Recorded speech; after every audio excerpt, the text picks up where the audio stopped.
The diplomatic chamber fell silent as Evan stood before the Vorath Council, his heart pounding against his ribs. The crystalline walls of their orbital station reflected the cold blue light of the distant stars, making everything feel surreal and suffocating at once. This is non-negotiable. Human, High Chancellor Ziraeth announced, her 6 eyes blinking in sequence. The treaty between Earth and the Vorath Imperium requires a union bond. You have been selected? Evan swallowed hard. He was just a junior diplomat, barely 25 years old, fresh out of the academy. How had it come to this? Behind the council sat Hannah, or rather Hanara as the Vorath called her. A decorated military commander with silvery blue skin that seemed to shimmer under the chamber's lights. By human standards, she would be 58 years old. By Vorath standards, she was in her prime, a warrior of legendary status who had saved 3 colony worlds from extinction. I understand, Evan managed to say, though his voice betrayed his fear. Hannah rose from her seat, her movements graceful despite her imposing height of nearly 7 feet.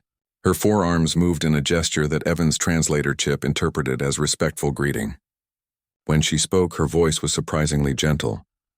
I did not choose this either, young one, she said, her accent thick but her English clear. But perhaps we can make the best of circumstances neither of us desired. The ceremony was brief and clinical. Words in languages Evan barely understood. Rings made of some exotic metal that adjusted to fit both his human finger and one of Hannah's 4 hands. When it was over, they were escorted to quarters that would serve as their shared residence for the duration of the treaty negotiations, a minimum of 2 years.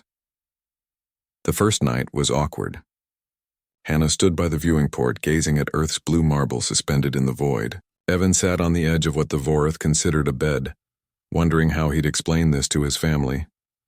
You fear me? Hannah observed without turning. I fear the situation, Evan corrected carefully. You've lived an entire lifetime. You're a war hero. I'm nobody. Hannah finally turned, and something like amusement flickered across her alien features. I have seen 43 solar cycles, human. I have commanded fleets, yes. I have watched friends die in the void. But do you know what I have never done? Evan shook his head. I have never been to a human marketplace. Never tasted what you call coffee.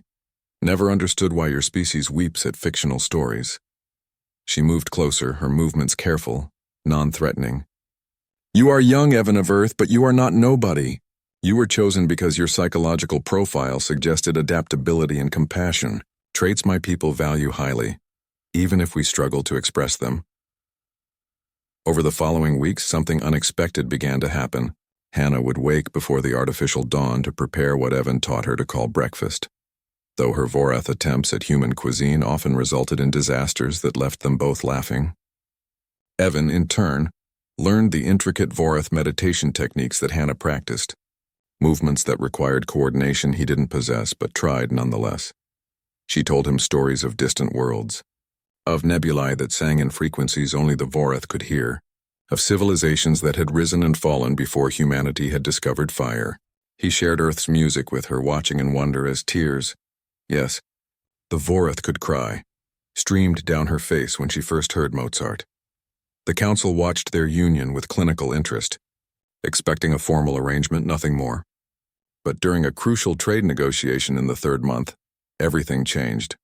A faction of extremist Vorath, opposed to any alliance with humanity, launched an attack on the station. Evan was separated from the main diplomatic contingent, trapped in a corridor as the life support systems began failing. Through the chaos and screaming alarms, he heard her voice. Evan, where are you? Hannah tore through the station with the fury of a warrior who had forgotten what it meant to fear. She found him barely conscious, oxygen deprivation taking its toll. Without hesitation, she sealed her own emergency mask over his face and carried him through vacuum-exposed sections, her Vorath physiology able to withstand brief exposure to space. When Evan woke in the medical bay, Hannah was beside him, her silvery skin now bearing scars from flash freezing. The medical staff said she'd nearly died getting him to safety. Why? Evan whispered, his throat raw. Hannah's 4 hands found his 2, holding them gently. Because somewhere between your terrible cooking lessons and your beautiful music, you stopped being an obligation. Her eyes, all 6 of them, met his with intensity that took his breath away. You became my choice. The attack had been repelled, but it changed everything. The council, seeing Hannah's actions, finally understood what humans had known for millennia. Love cannot be legislated, but when it emerges naturally, it becomes stronger than any treaty. Evan recovered, and their quarters transformed from a diplomatic obligation into a home. Hannah learned to make proper coffee.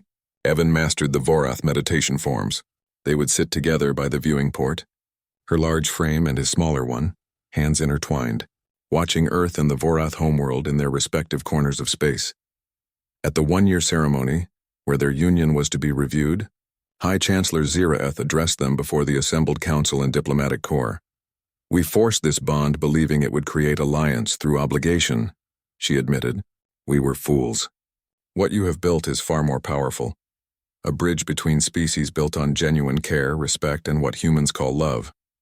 You have taught us that the heart recognizes no age, no species, no differences of form, only the content of one's character." Evan stood beside Hannah, no longer feeling small or inadequate. He was 26 now, she 44 by Vorath counting. The math didn't matter. The 33-year difference that once seemed insurmountable was just a number, meaningless in the face of what they'd discovered together. "So what happens now?" a human reporter called out.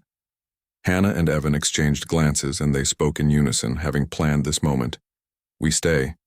By choice." The chamber erupted in applause from both species. The treaty that had brought them together no longer mattered. They had created something far more valuable, proof that humanity's greatest strength wasn't technology or warfare, but the capacity to find connection anywhere with anyone, under any circumstances. No one had expected the forced marriage to work. But then again, no one had expected Evan and Hannah either.